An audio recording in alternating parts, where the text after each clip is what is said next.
بسم اللہ الرحمن الرحیم۔ محترم ناظرین، السلام علیکم۔ آج کی ویڈیو میں ہم پیغمبر اسلام صلی اللہ علیہ وآلہ وسلم کی زندگی کے پہلے 2 سال کے واقعات بیان کریں گے، جس میں آپ کا عقیقہ اور اس کے بعد جناب حلیمہ سعدیہ کے سپرد کیے جانے کا واقعہ بھی شامل ہے۔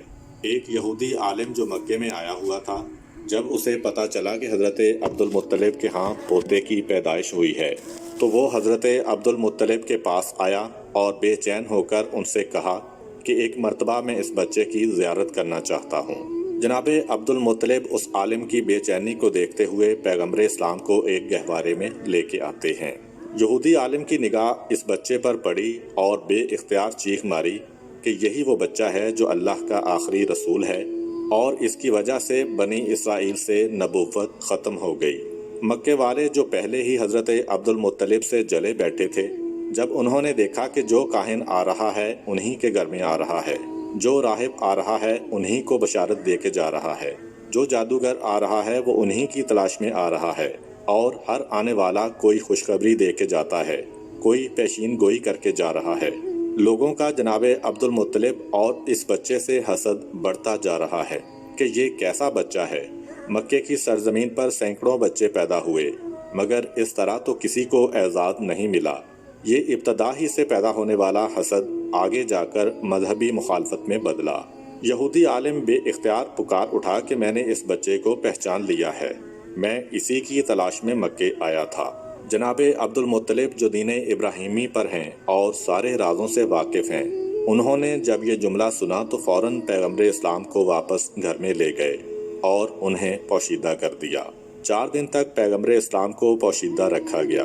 البتہ چوتھا دن جب گزرا تو عرب کا ایک انتہائی پڑھا لکھا اور مشہور شخص جس کا نام سواد ابن قارب تھا، حضرت عبد المطلب کی خدمت میں حاضر ہوتا ہے اور کہتا ہے کہ مجھے پتا چلا ہے کہ آپ کے خاندان میں ایک بچہ پیدا ہوا ہے، میں ایک دفعہ اس کی زیارت کرنا چاہتا ہوں۔ جناب عبد المطلب دیکھ چکے تھے کہ یہودی عالم کی خواہش پوری کرنے کی وجہ سے پورا مکہ یا کم از کم خاندان بنو ہاشم کے مخالفین اس خبر کو سن کر حسد کر رہے تھے۔ یہ سواد ابن قارب تو مکے میں زیادہ احترام کا مقام رکھتے ہیں، اگر انہوں نے بچے کے بارے میں کوئی بات کر دی یا پیشین گوئی کر دی تو اہل مکہ کا حسد اور بڑھ جائے گا۔ اس لیے جناب عبد المطلب نے انکار کر دیا کہ میں اپنے پوتے کو اس وقت مجمع عام میں نہیں لا سکتا۔ سواد ابن قارب بے چین ہو گئے اور کہا کہ پھر ایسا کریں کہ مجھے اس بچے تک پہنچا دیں۔ جناب عبد المطلب نے کہا کہ ہاں، یہ بات مانی جا سکتی ہے، میرے اور اس کے علاوہ کوئی نہیں ہوگا، اس کا مقصد بھی پورا ہو جائے گا اور حسد کا مسئلہ بھی پیدا نہیں ہوگا۔ چنانچہ اسے ساتھ لے کے جناب آمنہ کے مکان میں داخل ہوئے۔ جیسے ہی گہوارے کے قریب پہنچے اور بچے پر سے کپڑے کو ہٹایا تو ایک عجیب قسم کا نور سارے کمرے میں پھیل گیا۔ سواد ابن قارب پڑھے لکھے شخص ہیں، انہیں پتا ہے کہ آخری زمانے میں کیا ہونے والا ہے۔ بے اختیار جھکتے ہیں اور اس بچے کے قدموں کو بوسہ دیتے ہیں۔ جناب عبد المطلب کو کہتے ہیں کہ آپ گواہ رہیے گا، میں اس بچے پر ابھی سے ایمان لے آیا ہوں۔ مجھے پتا ہے کہ میں اس وقت تک زندہ نہیں رہوں گا جب یہ بچہ اعلان رسالت کرے گا، مگر آپ گواہ رہیے کہ میں ابھی اس بچے پر ایمان لا رہا ہوں، کیونکہ مجھے پتا ہے کہ یہی اللہ کا آخری رسول ہے۔ چنانچہ بنو ہاشم کے علاوہ پیغمبر اسلام کی پیدائش کے بعد سب سے پہلے ایمان لانے والی شخصیت سواد ابن قارب کی ہے۔ یہ واقعہ حضور اکرم صلی اللہ علیہ وآلہ وسلم کی ولادت کے چوتھے دن کا ہے۔ 7ویں دن حضرت عبد المطلب اپنے پوتے کا عقیقہ کرتے ہیں اور سارے مکے والوں کو دعوت عقیقہ میں بلاتے ہیں۔ اس وقت کسی نے حضرت عبد المطلب سے سوال کیا کہ بچے کا نام کیا رکھا ہے۔ حضرت عبد المطلب اور حضرت آمنہ کو پہلے ہی پیغمبر خدا کے نام کی بشارت ہو چکی تھی، چنانچہ انہوں نے فرمایا کہ میں نے اس کا نام محمد رکھا ہے۔